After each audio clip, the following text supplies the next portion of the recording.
যারা আধা নামাজি বেনামাজি, ওদের রমজান মাসে রোজা হচ্ছে হিন্দুদের উপবাসের মতো। হিন্দুরা উপবাস করে, হিন্দুরা ওদের রোজাকে কি বলে? উপবাস বলে। তো বেনামাজিদের রোজা রাখা হচ্ছে হিন্দুদের উপবাসের সমান। কারণ যে নামাজ পড়ে না সে তার ইমানকে ভঙ্গ করে। কুফরের অবস্থা কোনো আমল কবুল হয় না। কুফরের অবস্থায় কোনো আমল কবুল হয় না। ভালো করে শুনতে হবে।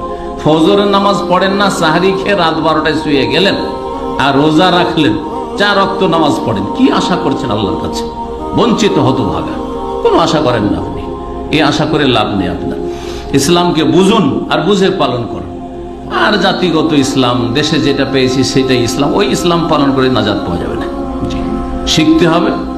ইসলাম হচ্ছে জ্ঞানের দিন, দিনুল ইলম, জ্ঞান অর্জন করার দিন, ইলমের দিন, আর আমলের দিন, আর অনুসরণ ফলো করার দিন। ফলো করতে হবে, ওই ফলো